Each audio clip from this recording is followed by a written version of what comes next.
Salinas equilibra su gabinete con Carlos Hank González en Turismo, Manuel Bartlett en la Secretaría de Educación, Fernando Gutiérrez Barrios en Gobernación, hombres fuertes del sistema y de la línea dura del PRI.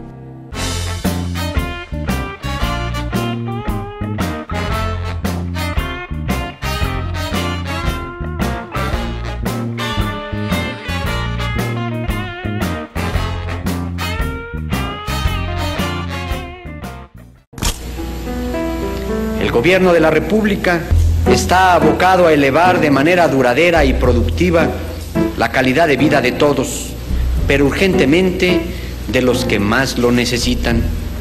Este es el fin y destino de la modernización. Se empieza a aplicar un nuevo modelo económico que Salinas y su equipo ven como la medida más adecuada para mejorar sustancialmente el clima financiero del país. El corazón del proyecto era económico, la política era económica, la relación con el exterior era económica. Entonces ellos llevaban todo. La economía era la que asignaba los premios y los castigos al grueso de los mexicanos. Salinas actúa en consecuencia y se atreve a plantear el Tratado de Libre Comercio con los Estados Unidos y Canadá. En los meses siguientes se dedica a promover el proyecto con toda determinación. En ocasiones hablan de ayuda, pero nosotros no queremos ayuda, queremos comercio, y comercio libre, para que de esta manera podamos tener un mejor desarrollo dentro de la región. El tratado es importante para México, como lo es para Estados Unidos y Canadá, para que la región recobre la competitividad que ha perdido frente a Europa o los países del Pacífico Asiático. Es importante que ellos entiendan que los mexicanos no queremos ser como los americanos, ni como los canadienses. Queremos ser sencillamente mexicanos. Es nuestro mayor orgullo.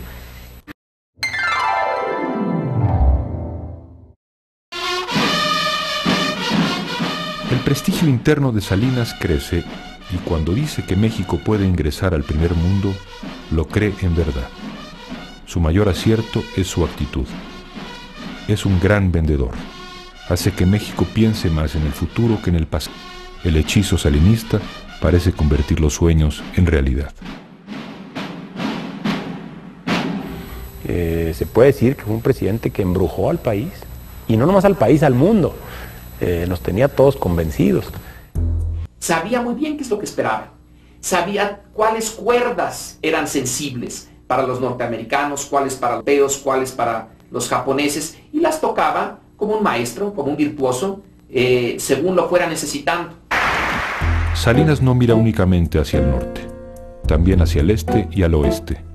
Busca el reconocimiento de la comunidad europea y abre las puertas del comercio a los países asiáticos y a los países de América Latina. México ha planteado a los países latinoamericanos que un posible acuerdo de libre comercio con los Estados Unidos y Canadá haría de nuestro país un sólido puente comercial hacia el norte y sur del hemisferio. Con argumentos acertados y un trabajo activo de cabildeo, y no sin la clase política mexicana, Carlos Salinas logra finalmente vender la idea del Tratado de Libre Comercio a los Estados Unidos y a Canadá.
solidaridad.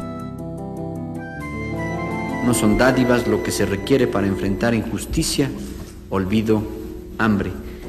Lo que se busca es crear las condiciones necesarias para que los que sobreviven en la pobreza puedan, a través del mejoramiento con su trabajo, superar su Solidaridad, unidos para progresar.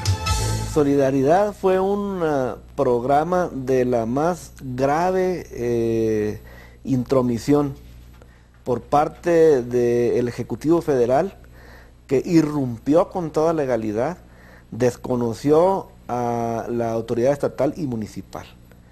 El presidente de la República se convirtió en el presidente municipal de todos los mexicanos. Era como un gran show de los fines de semana.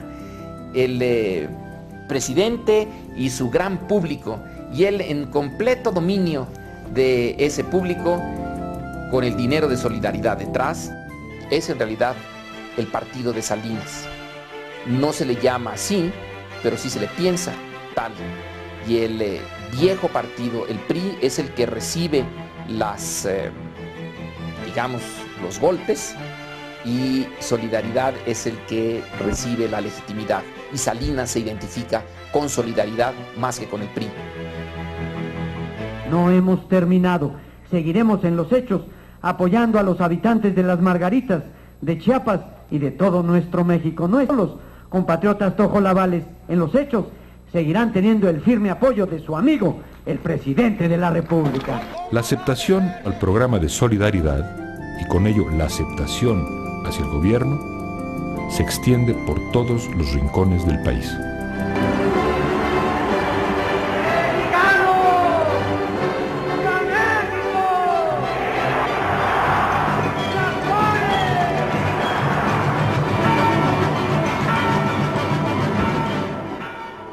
En 1991, con la mayoría priista en el Congreso, Salinas de Gortari se atreve a reformar los artículos 3, 27 y 130 de la Constitución.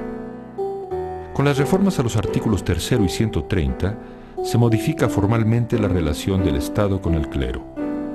Los religiosos adquieren formalmente sus derechos ciudadanos y se restablecen relaciones diplomáticas con el Vaticano. Modificar el artículo 27 era cambiar desde la base jurídica a la reforma agraria. Pero al mismo tiempo, al otorgar títulos de edad, el presidente Salinas supone que se empezarán a resolver las condiciones de miseria y abandono que prevalecen en el campo. Se acusó de que era la muerte del ejido, ¿no? Porque el gran freno para el ejido en México era el que el ejidatario no podía vender su parcela. Poner en el mercado las tierras ejidales en épocas de crisis es como un crimen, porque cuando la gente no tiene dinero y se le permite vender la tierra, pues lo primero que hace es eso, precisamente, vender la tierra. La modernización también exige una transición hacia la democracia. Ahora, yo quisiera complementar que en el aspecto de la democracia, esta no florece en la pobreza.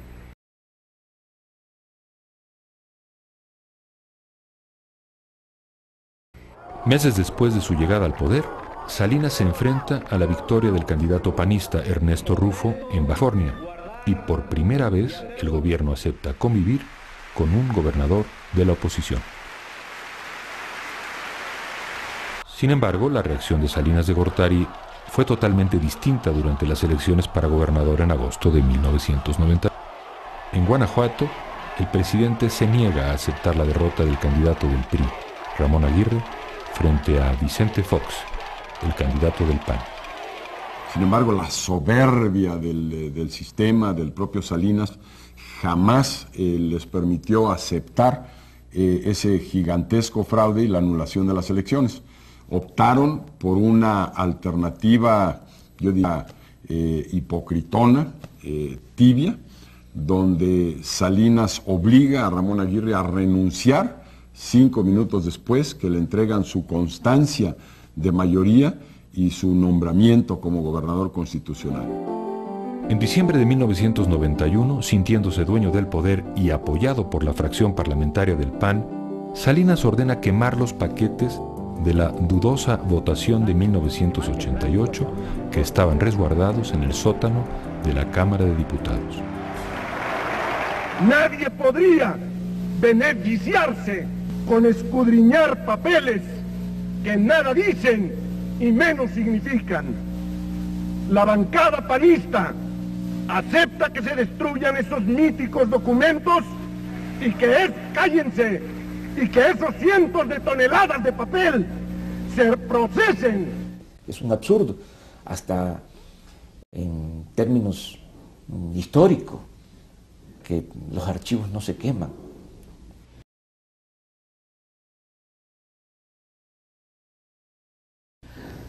Cuando se observa la vieja máxima del presidente Johnson de los Estados Unidos, de hacer de la política el lugar donde el camino más corto entre dos puntos es un túnel o un laberinto, y quien piensa eso y lo pone en la práctica se extravía en el túnel, que creo que es lo que le pasó a él.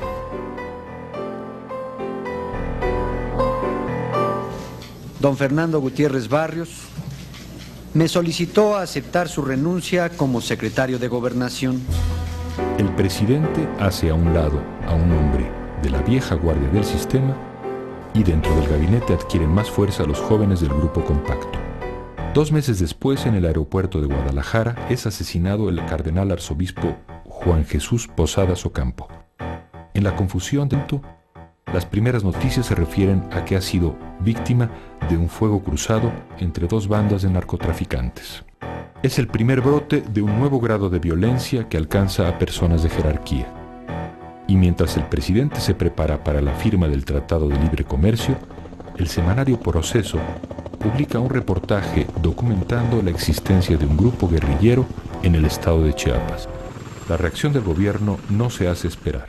Y llegaron a buscar acuerdos, llegaron con bolsas de oro para repartir a las comunidades, sabiendo que venía un conflicto, ¿no? Subestimando el conflicto en sí y pensando que pues con organización, con acuerdos, con pláticas, con cooptación, con dinero lo podrían solucionar. Salinas no debe permitir que se vea afectada la imagen de modernidad que ha dado del país y continúa promoviendo con renovado impulso las negociaciones del tratado con el recién electo Bill Clinton. Finalmente, en noviembre de 1993, el Congreso norteamericano hará el anhelado Tratado de Libre Comercio. Hoy es más fuerte la patria porque así la habremos de heredar a nuestros hijos y a los hijos de nuestros hijos. Hoy hacemos ya realidad la nueva grandeza mexicana. Muchas gracias. Para Salinas de Gortari, no era el triunfo, era la gloria misma. Días más tarde pudo destapar a su protegido político, Luis Donaldo Colosio, su fiel colaborador y, en ese momento, su secretario de Desarrollo Social. Salinas solo debía esperar a que los astros lo siguieran bendiciendo con otros triunfos extraordinarios. Tal vez la presidencia de la Organización Mundial de Comercio, a la que aspiraba, y, ¿por qué no?, la vuelta apoteótica en el año 2000. Sería el rey que inauguraría el milenio, no un presidente cualquiera, sino el dueño y señor del sistema político mexicano, el presidente imperial por antonomasia. Pero como a Porfirio Díaz en 1910, tras las fiestas del centenario, la historia deparaba a Salinas, mientras celebraba el Año Nuevo, una sorpresa increíble.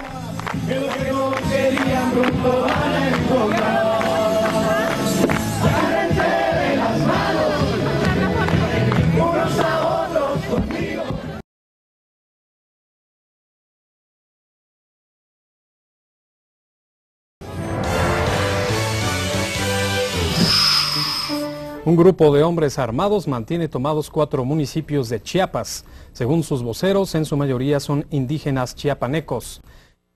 Este sábado comenzó otra etapa en el desarrollo económico de México al entrar en vigor el Tratado de Libre Comercio de América del Norte.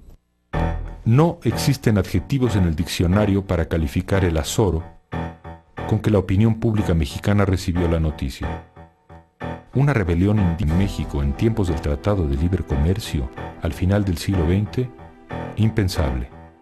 Una guerrilla en México cuando en la capital del país se acababa de firmar la paz entre el gobierno y la guerrilla de El Salvador, imposible.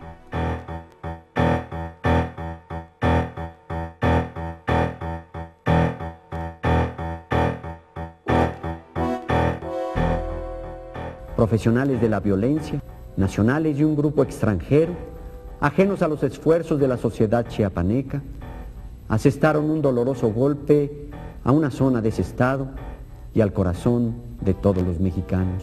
Entonces nosotros lo que estamos pidiendo es que se revise el Tratado de Libre Comercio, que es lo que pone los pelos de punta del gobierno federal. ¿Cómo vamos a hacer eso?